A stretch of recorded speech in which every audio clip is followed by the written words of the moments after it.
बस चंद घंटों का इंतजार और फिर ये तय हो जाएगा कि महाराष्ट्र नगर निगम की कमान किसके हाथों में जाएगी। लेकिन उससे पहले राज्य में सियासी हलचल अपने चरम पर है।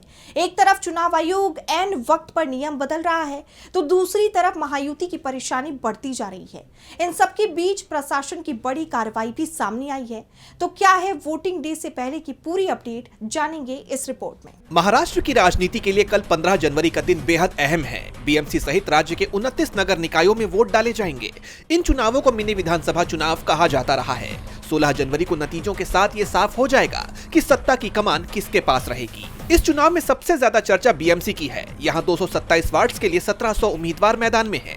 पुणे में 41 वार्ड की 165 सीटों और ठाणे की 142 सीटों पर वोटिंग होगी। पूरे राज्य की बात करें तो 29 निगमों में कुल 15,931 प्रत्याशी अपनी किस्मत आजमा रहे हैं। बीजेपी शिवसेना गठबंधन को चुनाव से पहले ही बड़ी बढ़त मिली है। उनके 66 उम्मीदवार निर्विरोध जीत चुके हैं। इस चुनाव की सबसे बड़ी खबर रिश्तों का नया समीकरण है। करीब 20 साल बाद उद्धव ठाकरे और राज ठाकरे एक मंच पर एक साथ दिख रहे हैं। वहीं पवार परिवार में भी एकजुटता दिखाई दे रही है। अजित पवार और शरद पवार की पार्टियां मिलकर चुनाव लड़ रही हैं।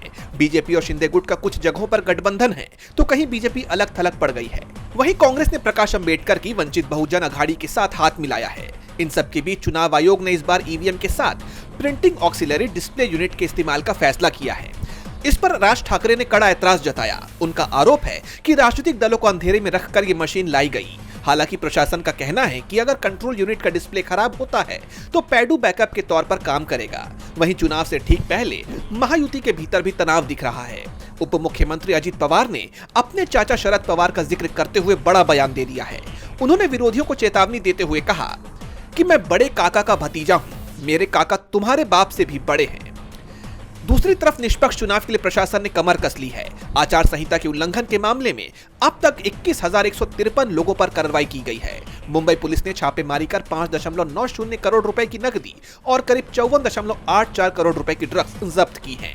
अब इन सारी कवायद के बीच 15 जनवरी की सुबह वोटिंग शुरू हो जाएगी और 16 जनवरी की सुबह 10 बजे से काउंटिंग शुरू कर दी जाएगी, जिसके चंद घंटे बाद ये तस्वीर साफ हो जाएगी कि नगर निकायों की कमान किसके हाथ में जाएगी। डीबी लाइव की रिपोर्ट।